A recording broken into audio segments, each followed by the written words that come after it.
పార్టీలా ఏమైతున్నదిలా రోజుకో కొత్త ముచ్చట బయటికి వస్తున్నది. 5 నెలల కింద కుర్చీలో లేరు కాబట్టి నడిచినాయి అనుకోవచ్చు, కానీ ఇప్పుడు కుర్చీలో కూర్చున్నారు. 5 ఏళ్ళు ఆలదే రాజ్యం అయినా గానీ పార్టీలో ఏదో కథ నడుస్తున్నదట. లెక్క ప్రకారం అయితే ఏ పార్టీలో ఉన్నోళ్ళు ఆ పార్టీకి సపోర్ట్ చేస్తారు, ఆ పార్టీ తప్పు చేసినా కరెక్టే అంటారు. కానీ ఈ మేడం మాట్లాడుతున్న మాటలు చూస్తే అంత ఎటమటం ఉన్నది. గురించో కాదుల్లో మన విజయశాంతి మేడం గురించి ఆ పార్టీ ఈ పార్టీ తిరిగి ఇప్పుడు చెయ్యి పార్టీలో ఆగిర్రు కదా. ఓట్లప్పుడు సుతం పెద్దగా కనిపించలే, అప్పుడప్పుడు సోషల్ మీడియాలో కనబడుతుంది మేడం. అందులో ఓ గమ్మతి ముచ్చట రాసుకొచ్చింది.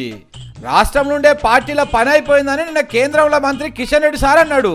భారతీయ జనతా పార్టీ ఒక ప్రత్యామ్నాయ శక్తిగా ఇటు కాంగ్రెస్ పార్టీకి అటు బీఆర్ఎస్ పార్టీకి ఈరోజు ఆవిర్భవించనున్నది. అంతేకాకుండా బీఆర్ఎస్ యొక్క ప్రభావము పూర్తిగా కనుమరుగవుతుంది.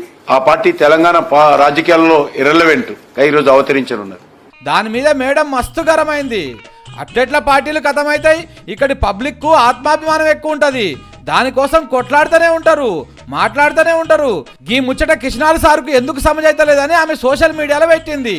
ఇక అంత మంచిగానే ఉన్నది కానీ విజయశాంతి మేడం కిషన్ రెడ్డి సార్ను తిట్టిందా లేకపోతే ముఖ్యమంత్రి రేవంత్ రెడ్డి సార్ను తిట్టిందా అని అందరు పరిశానై చూస్తున్నారు. ఎందుకంటే శానా దినాల సంధి రేవంత్ సార్ సుతం ఇదే మాట అంటున్నాడు.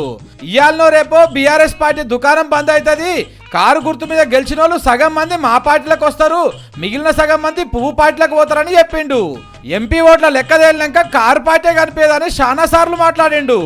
కానీ విజయశాంతి మేడం గదేశయ్యి పార్టీలో ఉండి ఇట్లా మాట్లాడుతున్నది. అంటే ఢిల్లీ పార్టీలు తెలంగాణకు పైసాకు పనికిరావని మేడం చెప్తున్నదా లేకపోతే బీజేపీ వాళ్ళు రేవంత్ ఒక్కటేనని చెప్తున్నదా అని సోషల్ మీడియాలో పోస్టులు పెడుతున్నారు పబ్లిక్.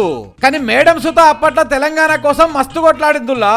గందుకే షయ్యి పార్టీలు ఉన్నా గానీ మనకు అన్యాయం అవుతున్నదని మస్తు బాధపడుతున్నట్టే కొడుతున్నది.